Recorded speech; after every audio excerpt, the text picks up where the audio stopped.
মধ্যপ্রাচ্যের যুদ্ধের দামামা, যে আনরেস্ট চলছিল, যে যুদ্ধ পরিস্থিতি ছিল ইরান এবং ইসরায়েলের মধ্যে, তাতে মার্কিন ইন্টারফিয়ারেন্স, মার্কিন হামলা, যে ছবিগুলো আপনাদেরকে সকাল থেকে দেখাচ্ছি, তিনটি পরমাণু কেন্দ্র, তা ঘুরিয়ে দিল মার্কিনী সেনা। ফোর্দো, নাতানজ, ইস্পাহানে মার্কিনী হানা, তিনটি পরমাণু কেন্দ্র ঘুরিয়ে দিয়েছে মার্কিনী সেনা। কিন্তু এখানেই শেষ নয়, টার্গেট আরও রয়েছে। যদি না খামেনেই একটা অবস্থানে আসেন, যদি না এইখানে একটা শান্তির পরিবেশ তৈরি করতে পারেন, তাহলে ডোনাল্ড ট্রাম্প, মহাশক্তিধর ডোনাল্ড ট্রাম্প, তিনি স্পষ্ট করে দিয়েছেন এরপর টার্গেট তার আরও রয়েছে। যেই ডোনাল্ড ট্রাম্প নিজেকে শান্তির দূত হিসেবে মনে করেন, যেই ডোনাল্ড ট্রাম্প নিজেকে শান্তির জন্য মধ্যস্থতাকারী হিসেবে মনে করেন, সেই ডোনাল্ড ট্রাম্পের সত্যি শান্তিতে নোবেল পাওয়া উচিত। মার্কিন প্রেসিডেন্টের জন্য কে সুপারিশ করছে? পাকিস্তান। শনিবার আমেরিকার তাবেদারি করে শাহবাজ সরকারের বিবৃতি, ভারত পাকিস্তানের সামরিক বিরতির জন্য কৃতিত্ব নাকি ট্রাম্পের। একই দাবি বারবার করে এসেছেন নিজেই ডোনাল্ড ট্রাম্প। যদিও ট্রাম্পের সামরিক বিরতির কৃতিত্বর দাবি বারবার উড়িয়ে দিয়েছে ভারত, আমেরিকার তোষামত করে ট্রাম্পের তাবেদারি করে কি টিকে থাকতে চাইছে পাকিস্তান?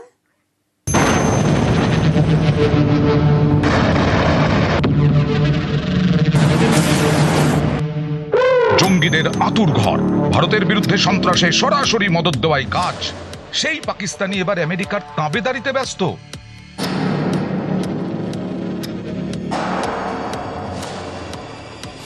শনিবার পাকিস্তান সরকার বিবৃতি দিয়ে জানায়, 2026-এর নোবেল শান্তি পুরস্কারের জন্য মার্কিন প্রেসিডেন্ট ডোনাল্ড ট্রাম্পের নাম সুপারিশ করা হলো। ইসলামাবাদের কেন এই প্রস্তাব? কেন এত ট্রাম্প প্রীতি শাহবাজ প্রশাসনের? নেপথ্যে ভারতের অপারেশন সিঁদুর। ভারতের বিরুদ্ধে বারবার সন্ত্রাসকে হাতিয়ার করেছে পাকিস্তান। 22 এপ্রিল পাহেলগাঁওয়ে ধর্ম জেনে পর্যটকদের ওপর জঙ্গি হামলা। পাক সন্ত্রাসকে ধ্বংস করতে অপারেশন সিঁদুর চালায় ভারতের 3 বাহিনী। দিল্লির মারে কোমর ভাঙে ইসলামাবাদের। শেষ পর্যন্ত ভারতের পায়ে পড়ে পাকিস্তান। ইসলামাবাদের কাতর আবেদনে সামরিক বিরতিতে সায় দেয় দিল্লি। দুদেশের সামরিক বিরতির জন্য বারবার কৃতিত্ব দাবি করেন মার্কিন প্রেসিডেন্ট।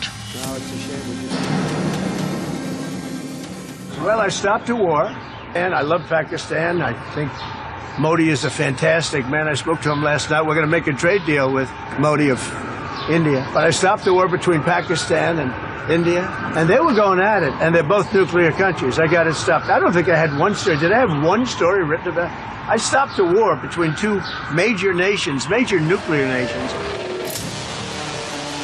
যদিও মার্কিন প্রেসিডেন্টের সামরিক বিরতির কৃতিত্বের দাবিকে সপাটেই খারিজ করেছে ভারত। এমনকি 18 জুন মার্কিন প্রেসিডেন্টের সঙ্গে ফোনালাপেও সে কথা স্পষ্ট করে দেন প্রধানমন্ত্রী নরেন্দ্র মোদী। प्रधानमंत्री मोदी ने राष्ट्रपति ट्रंप को स्पष्ट रूप से कहा कि इस पूरे घटनाक्रम के दौरान कभी भी किसी भी स्तर पर भारत अमेरिका ट्रेड डील या अमेरिका द्वारा भारत और पाकिस्तान के बीच मध्यस्थता जैसे विषयों पर बात नहीं हुई थी। सैन्य कार्रवाई रोकने की बात सीधे भारत और पाकिस्तान के बीच दोनों सेनाओं की एग्जिस्टिंग चैनल्स के माध्यम से हुई थी और पाकिस्तान के ही आग्रह पर हुई थी। তাবেদারি করতে গিয়ে শনিবার পাকিস্তানের গলাতেও ট্রাম্পের সেই চেনাবুলি। বিবৃতিতে ইসলামাবাদের দাবি, ভারত পাকিস্তান অস্থিরতার মধ্যে অসাধারণ কূটনৈতিক দৃষ্টিভঙ্গির পরিচয় দিয়েছেন ট্রাম্প। কৌশলে তিনি দুদেশের মধ্যে সমঝোতা করিয়েছেন। শেষ পর্যন্ত ট্রাম্প 2 পরমাণু শক্তিধর রাষ্ট্রের মধ্যে সামরিক বিরতি নিশ্চিত করেছেন। ঘটনাচক্রে যেদিন ট্রাম্পের সঙ্গে মোদি কথা বলেন, সেদিনই হোয়াইট হাউসে মার্কিন প্রেসিডেন্টের সঙ্গে বৈঠক ও মধ্যাহ্নভোজ সারেন পাক সেনাপ্রধান জেনারেল আসিম মুনির। তার 3 দিনের মাথায় নোবেল শান্তি পুরস্কারের জন্য ট্রাম্পের নাম সুপারিশ পাকিস্তানের। তবে এবারই প্রথম নয়। এর আগে 2020-তে নোবেল পুরস্কারের জন্য ট্রাম্পের নাম সুপারিশ করা হয়েছিল। সেবার মার্কিন প্রেসিডেন্ট নোবেল পাননি। ট্রাম্পের নোবেল প্রীতির কথা ওপেন সিক্রেট, তাই পাকিস্তানের নোবেল সুপারিশে মার্কিন প্রেসিডেন্ট স্বাভাবিকভাবেই গদগদ। সেই সঙ্গে ট্রাম্পের আক্ষেপ,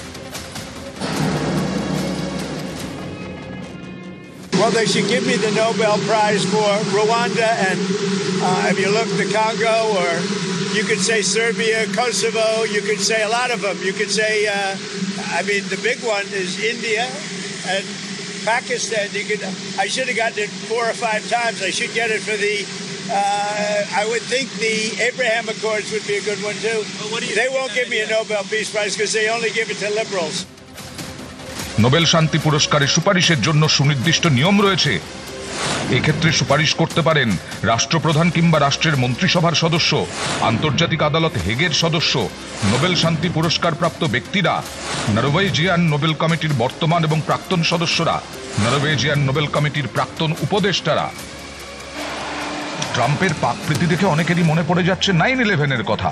আমেরিকার বুকে সবচেয়ে বড় জঙ্গি হামলা, টুইন টাওয়ার ধ্বংস, ইসলামাবাদের আশ্রয়ে থাকা হামলার মাস্টারমাইন্ড ওসামা বিন লাদেনকে পাকিস্তানের অ্যাবোটাবাদে খতম করেছিল আমেরিকা। সেই পাকিস্তানের সঙ্গেই কিনা আমেরিকার মাখামাখি।